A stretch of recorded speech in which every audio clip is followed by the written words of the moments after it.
What is जेन जी? 1997 से लेकर 2012 के बीच जितने भी लोग पैदा हुए उन्हें हम कहते हैं जेन जी। मतलब अगर आपकी एज 13 से लेकर 28 के बीच है तो आप एक जेन जी हो।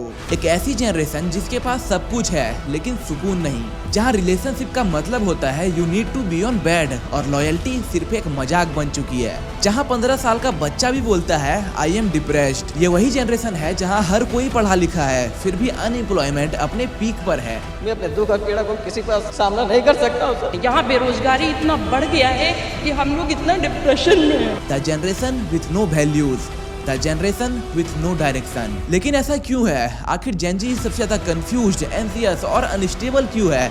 आखिर जेन जी के साथ क्या गलत है? Let's find out. कहा जाता है कि बुरा वक्त ताकतवर लोग बनाता है और ताकतवर लोग अच्छा वक्त लाते हैं और अच्छा वक्त कमजोर लोग बनाता है और कमजोर लोग फिर से बुरा वक्त ले आते हैं। ये कोई मोटिवेशनल कोट नहीं है बल्कि पेनफुल रियलिटी है जो कि हर जनरेशन साइकिल में रिपीट होती है। और अगर आज हम जेन जी को समझना चाहते हैं तो हमें 100 साल पीछे देखना पड़ेगा। 1900 से 1945 तक इंडिया ने दुनिया का सबसे बड़ा स्ट्रगल फेस किया, जैसे कि British rule, Bengal famine, world war 1, world war 2, India और पाकिस्तान का पार्टीशन, हर तरफ बस क्राइसिस ही था। और ये जो जनरेशन थी 1945 से लेकर 1980 तक, इन्होंने सबसे ज्यादा मेंटल प्रेशर और सबसे ज्यादा क्राइसिस झेला और इसके बावजूद इन्होंने ही देश को आजादी दिलाई और इसी जनरेशन ने देश को आगे बढ़ने की नई राह दी।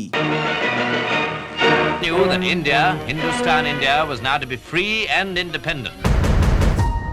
और फिर आई हमारे मम्मी पापा वाली जनरेशन। इन्होंने आजादी नहीं मांगी बल्कि इन्होंने जीरो से सिस्टम को बिल्ड किया। ना कोई जॉब गारंटी थी और ना ही कोई कंफर्ट, फिर भी इन्होंने शिकायत नहीं किया। सेविंग्स कल्चर, पेशेंस, डिसिप्लिन सब कुछ रियल था और इनके लिए प्यार, रिस्पॉन्सिबिलिटी होती थी, दोस्ती, कमिटमेंट होती थी। ये वो जनरेशन था जो कि अपने हार्डवर्क से देश को स्टेबल बनाने में लगा था और इसी जनरेशन से आया जेन जी। जेन जी उन्हीं कमजोर लोगों में से है जिन्होंने कभी भी स्ट्रगल नहीं देखा, हमेशा सिर्फ शॉर्टकट ढूंढा, सब कुछ इजीली मिला, प्यार, अटेंशन और आइडेंटिटी भी सिर्फ किसी और की कॉपी करके। पर असली प्रॉब्लम वहीं पे शुरू होती है जब बिना मेहनत किए सब कुछ मिल जाता है। आज के जेन जी को दोस्ती नहीं चाहिए, सिर्फ स्ट्रीक चाहिए, प्यार नहीं चाहिए, सिर्फ अटेंशन चाहिए और सेल्फ रिस्पेक्ट की जगह सिर्फ एक लाइक या कॉमेंट। रिलेशनशिप का मतलब ट्रस्ट या फिर ग्रोथ नहीं है, वो बस एक फिजिकल शॉर्टकट बन चुका है। आजकल लोग इमोशनली अटैच होने में बहुत डरते हैं लेकिन बेड शेयर करने में सेकंड नहीं लगाते और इसी पॉइंट से शुरू होती है जेन जी की सबसे बड़ी प्रॉब्लम, फेक लव और वैलिडेशन लूप।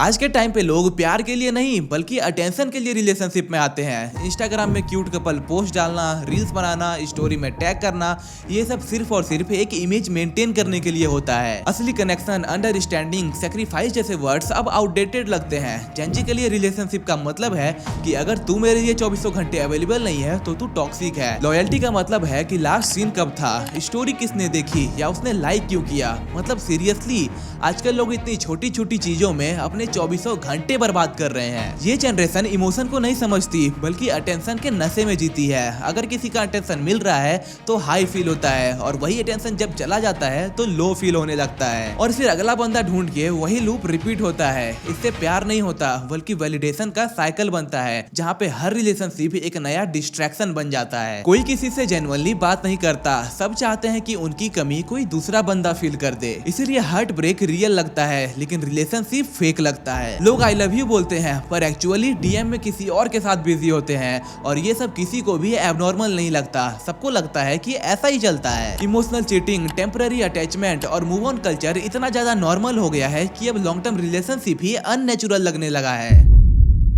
जब रिलेशनशिप टाइम पास बन जाए और फीलिंग सिर्फ अटेंशन के लिए हो तो लोग इमोशनली थक जाते हैं। तब ना तो किसी पे ट्रस्ट बचा रहता है और ना ही कनेक्ट करने का मूड और इसी इमोशन को अवॉइड करने के लिए शुरू होता है हुकअप कल्चर का trend. What do you think about the hookup culture in Mumbai? It's quite wild. Till the time your boat is sailing, it's all right. I love it. आजकल तो हुकअप कल्चर इतना normal है, clubs में जाओ, people are doing with ऐसे लोग जिनको आज तक जानते नहीं। मतलब जब इमोशनल कनेक्शन सुपरफिशियल हो जाता है तो लोग उस खालीपन को भरने के लिए शॉर्टकट्स ढूंढने लगते हैं। आज के टाइम पे हुकअप कल्चर एक मॉडर्न लाइफ स्टाइल का पार्ट बन चुका है पर इसके पीछे का सच काफी डार्क है। कमिटमेंट से डर लगता है, डेप्थ से अनकंफर्टेबल फील होता है, इसलिए लोग टेम्पररी अटैचमेंट चूज करते हैं। Casual relationship, one night stand और इट्स जस्ट ए फन वाली मेंटेलिटी एक इल्यूजन क्रिएट करती है जैसे कि सब कुछ नॉर्मल है, लेकिन अंदर ही अंदर ये सब एक इमोशनल वॉइड को और बड़ा कर रहा होता है। हर कनेक्शन के बाद बंदा और भी ज्यादा ब्लैंक फील करता है, जैसे कि फीलिंग्स ही डेड हो गई हो। और जब दिल से कनेक्शन नहीं मिलता तो लोग फिजिकल या फिर केमिकल एस्केप ढूंढने लगते हैं, और यहीं से शुरू होती है अल्कोहल, वेप और सुट्टा जैसी आदतें। अक्सर लोग पीना एंजॉय करने के लिए नहीं बल्कि अपने आसपास के लोगों के साथ लेवल मैच करने के लिए शुरू करते हैं। दोस्त बोलते हैं कि एक पैग ले ले तो बंदा ना बोलने के प्रेशर से बचने के लिए हाँ बोल देता है, और फिर धीरे धीरे ये आदत बन जाती है। दारू पीना, सुट्टा मारना, क्लब्स जाना, पार्टी करना, इन सबको स्ट्रेस रिलीफ का नाम दे दिया जाता है। स्टार्टिंग में सिर्फ चिल करने के लिए पीते थे और अब दर्द भूलने के लिए पीते हैं। इन सब का इम्पैक्ट तब दिखता है जब बंदा किसी भी रियल प्रेशर को हैंडल नहीं कर पाता, इमोशनल टॉलरेंस खत्म हो जाती है। हर छोटी बात पे सुट्टा मारना, हार्ट ब्रेक होने पर दारू पीना और हल्का सा भी स्ट्रेस आया तो पार्टी करना। ये पैटर्न इतना ज्यादा कॉमन हो चुका है कि लोग समझते ही नहीं कि ये एस्केप है, सॉल्यूशन नहीं। और जब एस्केप करना ही लाइफ स्टाइल बन जाए तो पूरी जनरेशन खोखली हो जाती है, जिसमें इमोशंस, ट्रस्ट और स्ट्रेंथ सिर्फ और सिर्फ वर्ड्स बन के रह जाते हैं। जेन-जी के अंदर जो इमोशनल ब्रेकडाउन चल रहा है उसका सिर्फ पर्सनल नहीं बल्कि सोसाइटल इम्पैक्ट भी पड़ रहा है। जब लोग अंदर से ही वीक हो जाते हैं तब उनका डिसीजन मेकिंग, फोकस और डिसिप्लिन भी कमजोर हो जाता है। आज के टाइम पे मेंटल हेल्थ और इमोशनल पेन इतना ज्यादा हाई हो चुका है कि लोग काम तो चालू करते हैं लेकिन उसे कंप्लीट नहीं कर पाते। कैरियर बनाना अब कोई पर्पस नहीं लगता बल्कि एक प्रेशर लगता है, और इसी की वजह से कई लोग अपने गोल से ही भटक जाते हैं। आज हमारे पास इंटरनेट है, फ्री इंफॉर्मेशन है और लर्निंग टूल्स भी सबके पास है, फिर भी ज्यादा लोग प्रोडक्टिव नहीं बन पा रहे, क्योंकि प्रॉब्लम यहाँ पे स्किल्स की नहीं बल्कि माइंडसेट की है। जो जनरेशन इमोशनली अनस्टेबल है वो एक डायरेक्शन पे टिक ही नहीं सकती। कल एक आइडिया होता है, परसों दूसरा, और मोटिवेशन वो तो सिर्फ डोपामिन के फ्लक्चुएशन और रील स्क्रॉलिंग से चलती है। जब अंदर ही क्लैरिटी नहीं होगी तो बाहर जॉब कैसे मिलेगी? और फिर शिकायत आती है कि इंडिया में जॉब्स नहीं है, जबकि जॉब से ज्यादा लोग डिस्ट्रैक्टेड हैं। फोकस, पेशेंस, डिसिप्लिन ये किसी कोर्स से नहीं आती, ये आती है जब बंदा अंदर से इमोशनली स्ट्रांग हो। और जब हर बंदा अपने पेन से भाग रहा हो तो फिर ग्रोथ कहां से होगी? यही रीजन है कि आज अनएम्प्लॉयमेंट सिर्फ सिस्टम की गलती नहीं है, वो तो एक सिम्टम है। असली बीमारी तो अंदर छुपी है।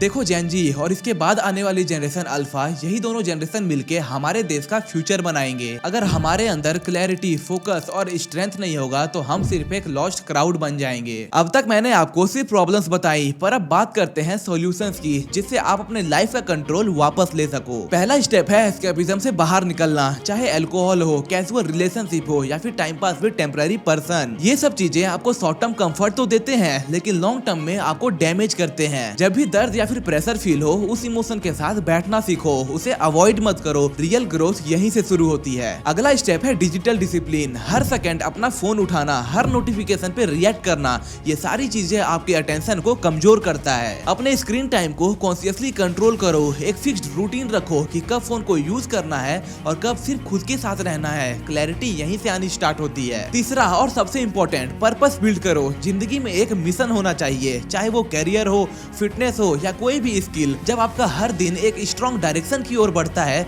तो फिर ये छोटी छोटी डिस्ट्रैक्शंस आपको कमजोर लगने लगती है। और रिलेशनशिप्स, देखो किसी के साथ रहना गलत नहीं है, पर सिर्फ अपने इमोशन से भागने के लिए किसी के साथ रहना ये खुद के लिए अनफेयर है। किसी और पे डिपेंड मत रहो, पहले खुद को समझो, खुद स्ट्रॉन्ग बनो, फिर कनेक्शन भी नेचुरली हेल्थी बनेगा। और अगर आपकी एज 15 से लेकर 20 साल के बीच है तो प्लीज इग्नोर द डिस्ट्रैक्शंस, क्योंकि एक खराब रिलेशनशिप आपका पूरा मेन टाइम खराब कर देगा। जेन-जी का पार्ट होना एक लेवल है, पर एक एग्जाम्पल बनना वो आपकी चॉइस है।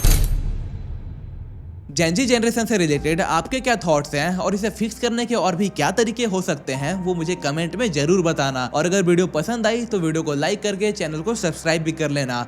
मिलते हैं जल्द ही एक और वीडियो के साथ। Keep learning, keep growing.